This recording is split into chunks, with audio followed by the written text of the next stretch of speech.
യേശുവെ നന്ദി, യേശുവെ സ്തുതി. എൻ്റെ പേര് ബിയ. ഞാൻ ഇവിടെ ആലപ്പുഴയിൽ തന്നെയാണ് വരുന്നത്. 2022 ഞാൻ ഡിഗ്രി പാസ് ഔട്ട് ആവുന്നത്. അങ്ങനെ ഉടനെ തന്നെ എനിക്ക് പുറത്തേക്ക് പോകണം, പോയി പഠിക്കണം എന്നൊക്കെ ഒരു ഭയങ്കര ആഗ്രഹമായിരുന്നു. അങ്ങനെ ഞാൻ IELTS ജോയിൻ ചെയ്തു എറണാകുളത്ത്. അങ്ങനെ അവിടെ 2 മാസത്തെ കോഴ്സ് ഞാൻ എടുത്ത് അത് കഴിഞ്ഞ് ഞാൻ എക്സാം എഴുതി എനിക്ക് റിക്വയർഡ് സ്കോർ കിട്ടിയില്ല.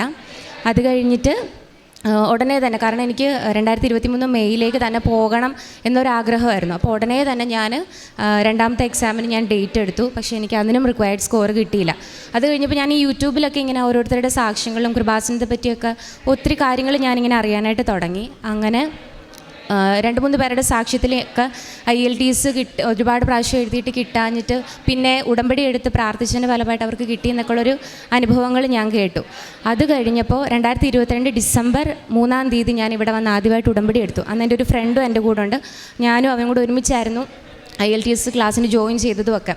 അങ്ങനെ എൻ്റെ നിർബന്ധപ്രകാരം അവനും വന്നു എൻ്റെ കൂടെ. അങ്ങനെ പക്ഷേ ഒരുപാട് ഇമ്പോർട്ടൻ്റ് ആയിട്ടൊന്നും ഞാൻ ഇതിനെ കരുതിയില്ല. കാരണം ഉടമ്പടി എടുത്തു കഴിഞ്ഞാൽ ഉടനെ തന്നെ മാതാവ് എൻ്റെ കാര്യങ്ങളിലെല്ലാം ഇടപെടും, അങ്ങനെ ഒരു തോന്നലായിരുന്നു എനിക്ക്. അങ്ങനെ ഡിസംബറിൽ ഞാൻ ആദ്യത്തെ നിയോഗമായിട്ട് എൻ്റെ IELTS കാര്യം തന്നെയായിരുന്നു ഞാൻ വെച്ചത്. 2ാമത്തെ നിയോഗം എനിക്ക് ഒരു ജോലി വേണം. കാരണം ഇവിടെ നിൽക്കുന്ന സമയം വെറുതെ നിൽക്കാൻ പറ്റത്തില്ല വീട്ടിൽ. അപ്പം ഒരു ജോലി വേണമെന്നുള്ള 2ാമത്തെ നിയോഗമായിരുന്നു. അങ്ങനെ ഡിസംബറിൽ ഞാൻ ഭയങ്കര കറക്റ്റായിട്ട് രാവിലെ എണീക്കുകയും സന്ധ്യാപ്രാർത്ഥനയിൽ പ്രാർത്ഥിക്കുകയൊക്കെ ചെയ്തു. അങ്ങനെ എനിക്ക് ജോലി ജനുവരിയിൽ എനിക്ക് ഓക്കെ ആയി എറണാകുളത്ത്. അങ്ങനെ പിന്നെയുള്ള എൻ്റെ ഒരു ജീവിതം മൊത്തം എറണാകുളത്തെ ഒരു ലൈഫായിരുന്നു. അവിടെ ചെന്ന് കഴിഞ്ഞപ്പോൾ എനിക്ക് ഇവിടെ കിട്ടാത്ത കുറേ ഒരു സന്തോഷവും ഒരു എൻ്റർടൈൻമെൻറ്റും ഒക്കെ എനിക്ക് അവിടെ കിട്ടിക്കഴിഞ്ഞപ്പോൾ ഞാൻ പ്രാർത്ഥനയും കാര്യങ്ങളും ഒക്കെ ഞാൻ മുടക്കി. പ്രാർത്ഥിക്കുന്ന സമയം രാവിലെ ആണെങ്കിൽ പോലും 5:30 എണീക്കേണ്ടത് വരെ ഞാൻ 9:30 എനിക്ക് ഓഫീസിൽ പോകേണ്ട സമയത്താണ് ഞാൻ പ്രാർത്ഥിച്ചുകൊണ്ടിരുന്നത്. അങ്ങനെ ഞാൻ 3ാമത്തെ പ്രാവശ്യം അവിടെ നിന്ന് തന്നെ ഈ ജോലിയുടെ കൂട്ടത്തിൽ തന്നെ ഞാൻ എക്സാമിന് വേണ്ടി പഠിച്ചു. ഞാൻ എക്സാം എഴുതി. 3ാമത്തെ പ്രാവശ്യം എനിക്ക് റിക്വയർഡ് സ്കോർ കിട്ടിയില്ല. അത് കഴിഞ്ഞപ്പോൾ എനിക്ക് മനസ്സിലായി എന്തോ തകരാറുണ്ട്. പക്ഷെ അപ്പോഴും ഞാൻ പ്രാർത്ഥനയുടെ കുറവാണെന്ന് ഒരിക്കലും ഞാൻ മനസ്സിലാക്കുന്നില്ല. പിന്നെ ഞാൻ 4ാമത്തെ പ്രാവശ്യം എക്സാം എഴുതി. ഇപ്പോൾ 2ാമത്തെ പ്രാവശ്യം എക്സാം എഴുതി കഴിഞ്ഞപ്പോൾ തന്നെ എൻ്റെ ഫാമിലിയിൽ നിന്ന് തന്നെ എനിക്കൊരു സംസാരം ഉണ്ടായി. ദൈവത്തെ ഓർത്ത് ഇനിയെങ്കിലും ഒന്ന് പഠിച്ചിട്ട് നീ എക്സാം എഴുത്, കാരണം ഇത്രയും പൈസ ഞങ്ങളുടെ വീട്ടിൽ നിന്ന് ഞങ്ങൾക്ക് തരാനില്ല. അപ്പോൾ ആ സമയത്ത് ഞാൻ ജോലിക്ക് കയറിയിട്ടില്ല. അങ്ങനെ പിന്നെ എനിക്ക് വാശിയായി, ജോലിക്ക് കയറി ഞാൻ എൻ്റെ പൈസയ്ക്ക് ഞാനിനി IELTS എക്സാം എഴുതത്തുള്ളൂ എന്നുള്ളൊരു വാശിയായി എനിക്ക്. അങ്ങനെ ഞാൻ എക്സാം എഴുതി 4 പ്രാവശ്യവും ഞാൻ എഴുതിയിട്ട് ഇത്രയും പൈസ മുടക്കി 15-16 രൂപയാണ് നമുക്ക് IELTS എക്സാമിന്. അത്രയും രൂപ മുടക്കിയിട്ട് എനിക്ക് പാസ്സാകാനായിട്ട് പറ്റിയില്ല. 4ാമത്തെ പ്രാവശ്യം എക്സാം എഴുതി ഞാൻ ഫെഡപ്പായി ആ ഒരു സിറ്റുവേഷൻ എത്തി. അങ്ങനെ ഇരിക്കുന്ന സമയത്ത് ഞാൻ ഓഫീസിലിരിക്കുക റിസൾട്ട് വന്നു കഴിഞ്ഞിട്ട്. അപ്പം ഒരു കൊച്ചെന്നെ വിളിക്കുക, എനിക്കറിയില്ല, ഒരു അൺനോൺ നമ്പർ എൻ്റെ ഫോണിലേക്ക് വരാം. എന്നെ വിളിച്ചിട്ട് പറയാണ്, BA അല്ലേ, ഞാൻ BAയുടെ അതേ സിറ്റുവേഷനിൽ കൂടെ കടന്നു പോകുന്ന ഒരാളാണ്, നമുക്ക് IELTS മാറ്റിയിട്ട് നമുക്ക് PT എക്സാം ഒന്ന് ട്രൈ ചെയ്യാമെന്ന് പറഞ്ഞു. അപ്പം ഞാൻ ചോദിക്കും, എൻ്റെ കാര്യങ്ങളൊക്കെ ഭയങ്കര കൃത്യമായിട്ട് ഞാൻ ആ സമയത്ത് അനുഭവിച്ച കാര്യങ്ങളും ബുദ്ധിമുട്ടുകളും എല്ലാം ഈ കൊച്ചെന്നോട് ഇങ്ങോട്ടേക്ക് പറയുക. അപ്പം ഞാൻ ചോദിച്ചു, ഇത് ആരാ, എന്താ, നിങ്ങൾക്ക് എങ്ങനെ എന്നെപ്പറ്റി അറിയാം? അതൊന്നും ഇപ്പം ചോദിക്കേണ്ട ബിയ, ഇപ്പം എക്സാമിന് വേണ്ടി നമുക്ക് പ്രിപ്പയർ ആകാമെന്ന് പറഞ്ഞു. അപ്പോൾ ആ കുട്ടി നെക്സ്റ്റ് മന്ത്, അതായത് എന്നെ വിളിച്ചതിൻ്റെ നെക്സ്റ്റ് മന്ത് ആ കൊച്ച് കാനഡയ്ക്ക് പോകാനായിട്ടിരിക്കുക. അപ്പം എനിക്കിപ്പോൾ ഒന്നും മനസ്സിലാവുന്നില്ല. അപ്പം എനിക്ക് മനസ്സിലായി മാതാവ് ഒരാളുടെ രൂപത്തിൽ എൻ്റെ അടുക്ക് വന്ന് സംസാരിക്കുന്നു. അപ്പം വീട്ടിലേക്ക് വിളിച്ചിട്ട് ഞാൻ കാര്യങ്ങൾ പറയുമ്പോഴെല്ലാം വീട്ടുകാർ പറയും. അപ്പം അതിന് മുന്നേ 2023 ജനുവരിയിൽ എനിക്ക് ഉടനെ തന്നെ പോകാൻ പറ്റുന്നുള്ളൊരു ഓവർ കോൺഫിഡൻസിൽ ഞാൻ 9.25 ലക്ഷം രൂപ ഞാൻ പോകുന്ന കാനഡയിലെ കോളേജിൽ ഞാൻ അടച്ചു. ഞാൻ വലിയ സാമ്പത്തികമായിട്ട് സ്റ്റേബിളൊന്നും അല്ല എൻ്റെ ഫാമിലി. പക്ഷേ ഓരോരുത്തരുടെ ഹെൽപ്പ് ചെയ്തതോടുകൂടി അങ്ങനെ എനിക്ക് ആ പൈസ അടയ്ക്കാനായിട്ട് പറ്റി. അപ്പം എൻ്റെ പപ്പായ്ക്ക് ഒട്ടും താല്പര്യമില്ല, കാരണം എക്സാം എഴുതി കഴിഞ്ഞിട്ട് മാത്രം നീ എന്താണെന്ന് വെച്ചാൽ ചെയ്താൽ മതി എന്നുള്ളൊരു ഇതായിരുന്നു. പക്ഷേ എനിക്ക് വാശി, എങ്ങനെയെങ്കിലും ഞാനിത് എഴുതിയെടുക്കും, എൻ്റെ സ്വന്തം ഇതിൽ എനിക്ക് എഴുതിയെടുക്കാൻ പറ്റും എന്നുള്ളൊരു വാശിയായി. പക്ഷേ അതെനിക്ക് ആ ഫീസ് അടച്ചിട്ട് 1 വർഷമാണ് ആ ഫീസ് അവിടെ കിടന്നത്. അപ്പം ഓരോ 3 മാസം കൂടുമ്പോഴും കോളേജിൽ നിന്ന് തന്നെ മെയിൽ അയയ്ക്കുക, ഒരു റെസ്പോൺസും ഇല്ല, എന്താ ബിയ എന്നുള്ള രീതിയിൽ കോളേജിൽ നിന്നുള്ള മെയിൽ എനിക്ക് വരും. അപ്പോഴും എനിക്ക് ഇവരുടെ അടുക്കൽ ആകെ പറയാനുള്ളൊരു റീസൺ എനിക്ക് കിട്ടിയിട്ടില്ല ഇതുവരെയായിട്ടും IELTS. അത് കഴിയുമ്പോൾ ഞാൻ എന്തായാലും ഒരു റെസ്പോൺസ് ഞാൻ തരാമെന്ന് പറഞ്ഞു. അങ്ങനെ ഈ കൊച്ച് ഈ മാതാവിൻ്റെ രൂപത്തിൽ എന്നെ വിളിച്ച ആ കുട്ടി എന്നെ പഠിപ്പിക്കാനായിട്ട് തുടങ്ങി. അങ്ങനെ 5ാമത്തെ പ്രാവശ്യം ഞാൻ PT എക്സാം എഴുതി. PT എക്സാം എഴുതി എനിക്ക് 60 എബവ് വേണം ഓവറോൾ. പക്ഷേ എനിക്ക് ആ സമയത്ത് എക്സാം എഴുതിയിട്ട് കിട്ടിയത് 58 ആയിരുന്നു. അപ്പോൾ ഞാനിങ്ങനെ ആലോചിക്കേണ്ടത് ദൈവം, ഞാൻ ഇത്രയും മോക്ക് ടെസ്റ്റ് എടുക്കുമ്പോഴൊക്കെ എനിക്ക് നല്ല മാർക്കാണ് എല്ലാത്തിനും, individual score, speaking, listening, reading, writing എല്ലാത്തിനും എനിക്ക് നല്ല സ്കോർ. അപ്പോൾ എനിക്ക് ഭയങ്കര ഓവർ കോൺഫിഡൻസ് ആയി, ഓക്കെ എനിക്ക് ഇപ്രാവശ്യം കിട്ടും എന്തായാലും. അങ്ങനെ ഞാൻ പോയി എഴുതി, അതെനിക്ക് കിട്ടിയില്ല. അപ്പോൾ ഞാൻ വീട്ടിൽ വന്നിട്ട് ഞാൻ മമ്മിയോട് പറഞ്ഞു, മമ്മി എനിക്ക് എന്തോ പ്രാർത്ഥനയുടെ കുറവുണ്ട്, അപ്പോൾ എന്തായാലും നമുക്കൊന്നും കൂടെ ഒന്ന് എക്സാം എഴുതാം, അതുപോലെ തന്നെ അതിന് മുന്നേ കൃപാസനത്തിലൊന്ന് പോകണമെന്ന് പറഞ്ഞു. അങ്ങനെ കൃപാസനത്തിൽ പോകാനായിട്ട് ഞാൻ രൂപത്തിൻ്റെ അവിടെ, നമ്മൾ പ്രാർത്ഥിക്കുന്ന രൂപത്തിൻ്റെ അവിടെ ചെന്ന് ഉടമ്പടി പത്രം നോക്കുമ്പോൾ അത് കാണുന്നില്ല. അപ്പോൾ അതിന് മുന്നേ ഞാൻ പൂനെ വരെ ഒന്ന് യാത്ര പോയിട്ടുണ്ടായിരുന്നു. ആ സമയത്ത് ഞാൻ ഈ പത്രം കൊണ്ടുപോയിട്ടുണ്ടായിരുന്നു. പക്ഷേ പ്രാർത്ഥനയുടെ അലസത മൂലം അത് എവിടെയോ എൻ്റെ കയ്യിൽ നിന്ന് നഷ്ടപ്പെട്ട്. അപ്പോൾ എനിക്ക് മനസ്സിലായി മാതാവ് ഇത് എന്നെക്കൊണ്ട് എനിക്ക് മാർക്ക് തരാതിരുന്നു. കാരണം വെറും 2 മാർക്കിനാണ് എനിക്ക് ആ സമയത്ത് പോയത്. അങ്ങനെ ഞാൻ 2023 ഡിസംബർ 20 ഞാൻ ഇവിടെ ഒന്നുകൂടെ വന്ന് ഞാൻ ആദ്യം മുതൽ ഉടമ്പടി പ്രൊസീജിയേഴ്സ് ഞാൻ തുടങ്ങി. അന്ന് ഞാൻ ഏറ്റവും ഫ്രണ്ടിലായിരുന്നു. ഞാനും എൻ്റെ മമ്മിയായിട്ടായിരുന്നു വന്നത്. ഏറ്റവും ഫ്രണ്ടിൽ ഞാൻ എൻ്റെ മമ്മിയായിട്ട് വന്നിരുന്ന് ക്ലാസ് കൂടി. ആ സമയത്ത് എൻ്റെ ചുറ്റും കുറേ അമ്മമാർ ഇരിപ്പുണ്ട്. അപ്പോൾ അവരൊക്കെ ഒരുപാട് എഴുതാനറിയാത്തവർ, വായിക്കാനറിയാത്തവരൊക്കെ എൻ്റെ ചുറ്റിനും ഇരുന്നത്. അപ്പോൾ അവരൊക്കെ എൻ്റെ ചുറ്റിനെ കൂടിയിരുന്നിട്ട് പറയാം, മോളെ ഞങ്ങളെ ഒന്ന് ഹെൽപ്പ് ചെയ്യണം, ഞങ്ങൾക്കിത് സബ്സ്ക്രൈബ് ചെയ്യാൻ അറിയത്തില്ല, ഞങ്ങൾക്ക് നിയോഗം എഴുതാൻ അറിയില്ല, ഞാൻ പറഞ്ഞു തരാം മോൾക്ക്, മോളതൊന്നും എഴുതാം. അങ്ങനെ ഒത്തിരി പേര് എൻ്റെ ചുറ്റിനും ഇരുന്നിട്ട് ഞാൻ അവരെ എല്ലാം ഹെൽപ്പ് ചെയ്തു. അപ്പോൾ എനിക്ക് കാരുണ്യ പ്രവൃത്തികൾ എനിക്ക് അന്ന് തന്നെ എനിക്ക് ചെയ്യാനായിട്ട് പറ്റി. അത് കഴിഞ്ഞ് ഇവിടെ സേവനം ചെയ്യുന്ന ലില്ലി ആൻറ്റി, എൻ്റെ പപ്പായുടെ ഒരു അറിയാവുന്നൊരു ആൻറ്റി. അപ്പം ആൻറ്റിയോട് ഞാൻ ക്ലാസ് കഴിഞ്ഞിറങ്ങിയപ്പോൾ ഞാൻ പറഞ്ഞു, ആൻറ്റി ഇത്രയും നാളായിട്ട് എക്സാം എഴുതി എനിക്ക് യാതൊരുവിധ ഒരു പോസിറ്റീവ് റിസൾട്ടും എനിക്ക് കിട്ടിയിട്ടില്ല. ഇപ്പം ഞാൻ പിന്നെ ഉടമ്പടി എടുക്കാനായിട്ട് ഞാൻ വന്ന് ഞാൻ പ്രാർത്ഥിച്ചിട്ട് പോവാം, ആൻറ്റി എനിക്ക് വേണ്ടി പ്രാർത്ഥിക്കണമെന്ന് പറഞ്ഞ് ഞാൻ ഇവിടുന്ന് ഇറങ്ങി. പിന്നെ ഞാൻ ഇവിടെ ഉടമ്പടി എടുക്കുന്നതിന് മുന്നേ തന്നെ ഞാൻ ഡേറ്റ് എടുത്തിട്ടുണ്ടായിരുന്നു, ഡിസംബർ 28 എനിക്ക് തൃപ്പൂണിത്തറയിൽ ഒരു സെൻറ്ററിൽ വെച്ചിട്ടായിരുന്നു എക്സാം. അന്ന് ഞാൻ ഇങ്ങനെ നമ്മൾ മടുത്തിട്ട് നമ്മൾ പോകില്ല, ഇനി വയ്യ എഴുതാൻ. കാരണം എൻ്റെ ഫുള്ള് ഞാൻ എക്സാമിന് വേണ്ടി ഞാൻ കൊടുത്തിട്ട് പോകുമ്പോഴൊന്നും എനിക്ക് കിട്ടത്തില്ല. എന്തെങ്കിലും ആവട്ടെ, ഇതിൽ മാതാവ് ഇടപെടും എനിക്ക് ഉറപ്പാണ്. ഇപ്പം എനിക്ക് ആക്ച്വലി കൊന്തയൊക്കെ ഇടാൻ ഭയങ്കര നാണക്കേടാണ്. ഇങ്ങനെ ഈ കൊന്ത ഇടുമ്പോൾ എനിക്കൊരു ഓക്വേർഡ്നെസ് ഫീൽ ചെയ്യും. പക്ഷേ ഇപ്രാവശ്യം ആ എക്സാമിന് പോയ സമയത്ത് ഞാൻ ഇവിടുന്ന് കിട്ടിയ കാശ് രൂപ ഞാൻ എൻ്റെ കൊന്തയിലിട്ടിട്ടായിരുന്നു ഞാൻ പോയത്. എന്നിട്ട് ഞാൻ ഇതേ പിടിച്ച് ഞാൻ പ്രാർത്ഥിച്ചു, മാതാവ് ഇതെങ്ങനെയെങ്കിലും എനിക്ക് നടത്തിയെടുത്ത് തന്നേ പറ്റുള്ളൂ. കാരണം ഇനി എനിക്ക് വയ്യ. വീട്ടുകാരുടെ മുന്നിലാണെങ്കിലും നാട്ടുകാരുടെ മുന്നിലാണെങ്കിലും എല്ലാവരും ചോദ്യമാണ്, എന്തായി, ഒന്നും ആയില്ലേ, തോറ്റിരിക്കുവാണോ ഇപ്പോഴും, ഇതെന്താവാത്ത ഈ പരിഹാസങ്ങൾ കാരണം എനിക്ക് അതൊക്കെ ഒരുപാട് മനുഷ്യനെ തളർത്തിയിട്ടുണ്ടായിരുന്നു. എന്നാലും എനിക്കൊരു ഒരു പുറകോട്ട് പോകാനായിട്ടുള്ളൊരു തോന്നലേ എനിക്കില്ലായിരുന്നു. കാരണം ഇതെനിക്ക് നേടിയേ പറ്റുള്ളൂ. ഇത്രയും എല്ലാവർക്കും എനിക്കൊരു മറുപടി കൊടുക്കണം.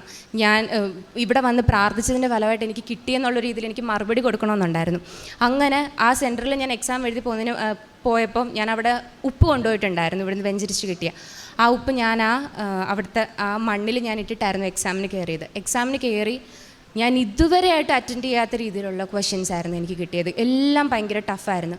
ഞാൻ എന്നിട്ട് ഇറങ്ങിയ സമയത്ത് അപ്പോൾ പപ്പായും മമ്മി എൻ്റെ കൂടെ വന്നിട്ടുണ്ടായിരുന്നു. ഞാൻ പപ്പായുടെ അമ്മയും പറഞ്ഞു, മമ്മി ഇനി ഇത് കിട്ടില്ല, ഇനി നമുക്ക് നെക്സ്റ്റ് ട്രൈ ചെയ്യാം എന്നുള്ള രീതിയിൽ ഞാൻ ഇറങ്ങി. ഞാനായിരുന്നു ഡ്രൈവ് ചെയ്തത്. തിരിച്ചിങ്ങോട്ടേക്ക് ഞാൻ ഡ്രൈവ് ചെയ്തപ്പോഴൊന്നും എൻ്റെ ഈ സുബോധ മനസ്സിലല്ല, ഞാൻ വേറെ ഏതോ ഒരു ലോകത്ത് ഞാൻ വണ്ടി ഓടിച്ചുകൊണ്ട് പോവുക. അത് കഴിഞ്ഞ് ആലപ്പുഴ എത്താറായപ്പം എനിക്ക് മെയിൽ വന്നു, ഒരു 15 മിനിറ്റ്സിനുള്ളിൽ നിങ്ങളുടെ റിസൾട്ട് ഉണ്ടാകുമെന്ന്. അങ്ങനെ ഞാൻ വീട്ടിൽ ചെന്ന് കയറി ഞങ്ങളുടെ രൂപത്തിൻ്റെ അങ്ങോട്ട് ഞാൻ സ്റ്റെപ്പ് വെക്കുകയും എൻ്റെ റിസൾട്ട് വരികയും ഞാൻ അത് ഓണാക്കുകയും എനിക്ക് 60 ആണ് വേണ്ടത്, എനിക്ക് 62 എനിക്ക് മാതാവ് തന്ന് എനിക്ക് അനുഗ്രഹിച്ചു. പപ്പയാണെങ്കിലും അമ്മയാണെങ്കിലും രൂപത്തിൻ്റെ അങ്ങോട്ടേക്ക് കമിഴ്ന്ന് കിടന്ന് ഒരുപാട് നന്ദി പറഞ്ഞു. കാരണം ഒട്ടും നമ്മൾ പ്രതീക്ഷിച്ചില്ല, കാരണം അത് കിട്ടത്തില്ല. അത്രയ്ക്ക് ഞാൻ ഉറപ്പ് പറഞ്ഞു, നമുക്കിനി ഇത് വേണ്ട, നമുക്കിനി അടുത്ത എന്തെങ്കിലും നോക്കാം, ഇനി പക്ഷേ എക്സാമിൽ നിന്ന് പിന്മാറാനുള്ളൊരു ഇതൊന്നും എൻ്റെ മനസ്സിൽ വന്നില്ല. പക്ഷേ ഇനി നമുക്ക് അടുത്തതിൽ ട്രൈ ചെയ്യാമെന്നുള്ളൊരു ചിന്തയായിരുന്നു. അപ്പോഴായിരുന്നു ഇങ്ങനെ ഒരു റിസൾട്ട് വന്നത്. അത് കഴിഞ്ഞ് പിന്നീട് അങ്ങോട്ടുള്ള കാര്യങ്ങളെല്ലാം വളരെ പെട്ടെന്നായിരുന്നു. 28 ഞാൻ എക്സാം കഴിഞ്ഞത്. അപ്പം 2024 തൊട്ട് നമുക്ക് GIC പേയ്മെൻറ്റ് 6.5 എന്നുള്ളത് പഴയത് 6.5 ലക്ഷമായിരുന്നു. അപ്പോൾ ഇനി ജനുവരി മുതൽ 12.5 ലക്ഷം ആകുമെന്ന് പറഞ്ഞു. അങ്ങനെ ധൃതി പിടിച്ച് 29 തന്നെ നമ്മുടെ ഫാമിലിയിലൊക്കെ ഉള്ളവരൊക്കെ പപ്പായുടെ ഫ്രണ്ട്സും ഒക്കെ ഹെൽപ്പ് ചെയ്തിട്ട് നമ്മൾ 6.5 ലക്ഷം അറേഞ്ച് ചെയ്ത് ബാങ്കിൽ ചെന്ന് കഴിഞ്ഞപ്പോൾ അവർ പറയുകയാണ് 6.5 പറ്റത്തില്ല, ഇത് അക്കൗണ്ട് ഓപ്പൺ ആകുമ്പോൾ ഒരു 3 days എടുക്കും, അപ്പോൾ എന്തായാലും ജനുവരി 2024 ആകും.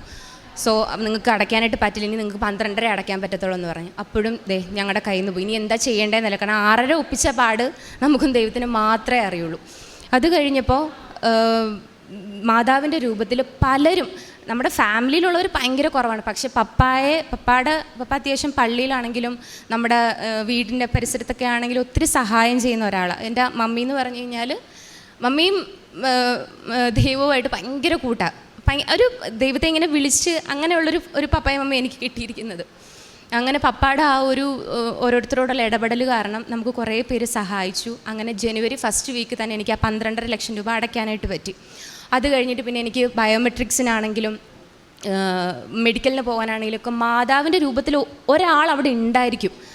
എന്നെ ഞാനത് VIP പോലൊക്കെ ആയിരുന്നു. സാധാരണ അവിടെയൊക്കെ വരുന്നവരെ ജസ്റ്റ് കയറ്റി വിടുക, ലൈനിൽ കയറ്റി വിടുക, അങ്ങനെയൊക്കെയുള്ള രീതിയാണ്. പക്ഷേ അവിടെ ഓരോരുത്തരും എൻ്റെ പേര് വിളിച്ച് BA അല്ലേ, വരൂ നമുക്ക് പെട്ടെന്ന് തന്നെ ചെയ്യാമെന്നും പറഞ്ഞുകൊണ്ട് പടപടേന്നായിരുന്നു പിന്നീട് അങ്ങോട്ടുള്ള എൻ്റെ എല്ലാ കാര്യങ്ങളും. അതുപോലെ തന്നെ ഫെബ്രുവരി പകുതി ആയപ്പോൾ എൻ്റെ പ്രൊസീജിയേഴ്സ് എല്ലാം കഴിഞ്ഞു. ഫെബ്രുവരി ഒരു 14 ആയപ്പോൾ എനിക്ക് ടിക്കറ്റ് എടുക്കാനായിട്ട് പറ്റി. അങ്ങനെ ഏപ്രിൽ 24 തീയതി ഞാൻ കാനഡയ്ക്ക് പോവുകയാണ്.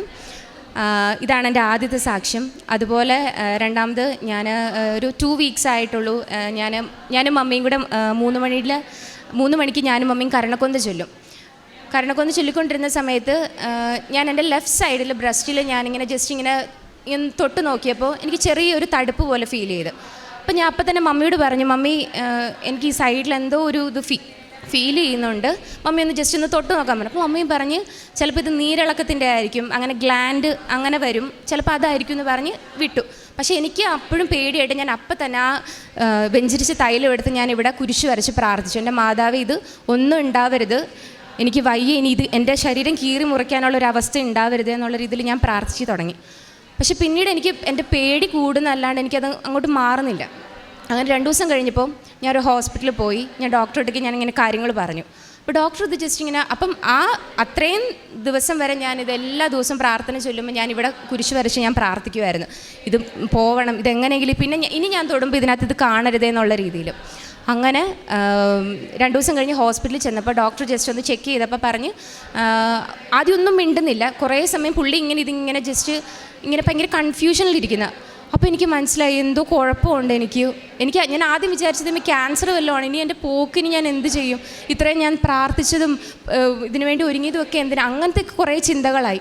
അങ്ങനെ ഡോക്ടർ കുറച്ച് കഴിഞ്ഞപ്പോൾ ഡോക്ടർ പറഞ്ഞ്, ഇത് ഈ ഒരു ഏജിലുള്ള മിക്ക പെൺകുട്ടികൾക്കും വരുന്ന ഒരു കാര്യമാണ്, നിങ്ങൾക്ക് വേണമെങ്കിൽ ഇത് സർജറി ചെയ്യാം, ഇത് ഉടനെ ചെയ്യണമെന്നില്ല, കാരണം ഇത് ചെയ്ത് കഴിഞ്ഞാൽ ഒരു 2-3 മന്ത്സ് നമുക്ക് റെസ്റ്റ് വേണം, എനിക്ക് നെക്സ്റ്റ് മന്ത് പോവുകയും ചെയ്യണം. അപ്പോൾ ഡോക്ടർ പറഞ്ഞത് നിർബന്ധമില്ല, ഇത് പയ്യനെ മാറിക്കോളും, അതല്ല നിങ്ങൾക്ക് ഭയങ്കര പേടിയാണെങ്കിലും മാത്രം ഇത് സർജറി ചെയ്താൽ മതി, ചെയ്യണമെന്ന് ഒരു നിർബന്ധവും ഇല്ല എന്ന് പറഞ്ഞു. അങ്ങനെ ആ ഒരു ടെൻഷനും എൻ്റെ മാറിക്കിട്ടി. അതുപോലെ തന്നെ വീട്ടിൽ സമാധാനവും ശാന്തിയും ഒക്കെ കിട്ടണമെന്നുള്ള രീതിയിലൊക്കെ ഞാൻ നിയോഗം എഴുതി പ്രാർത്ഥിച്ചായിരുന്നു. ഇവിടെ വന്ന് നിയോഗം എടുത്തതിൻ്റെ ഫലമായിട്ട് പിന്നെ എൻ്റെ വീട്ടിൽ സമാധാനവും ശാന്തിയും, അതുപോലെ എനിക്ക് ദൈവത്തോട് കൂടുതലായിട്ട് അടുക്കാനായിട്ട് പറ്റി. ഞാൻ കാരുണ്യ പ്രവൃത്തികൾ ചെയ്യാനായിട്ട് തുടങ്ങി. ബൈബിള് 20 മിനിറ്റ്സെങ്കിലും ഞാൻ വായിക്കും. അതുപോലെ പള്ളിയിൽ പോകാനായിട്ട് തുടങ്ങി. ഇപ്പം നോയമ്പ് കാലമായിരുന്നു. അങ്ങനെ പള്ളിയിൽ എല്ലാ ദിവസവും എനിക്ക് പോകാനായിട്ട് പറ്റി. ദൈവത്തോട് കൂടുതൽ അടുക്കാനായിട്ട് പറ്റി. കുമ്പസാരിക്കാൻ പറ്റി, നല്ലൊരു കുമ്പസാരം. ഞങ്ങളുടെ അച്ഛൻ, ഞാൻ പഴവങ്ങാടി മാസ്ലീവ ആണ് ഇടവക, അപ്പോൾ അവിടെ ഞങ്ങളുടെ ഒരു പുതിയൊരു അച്ഛൻ വന്നിട്ടുണ്ട്.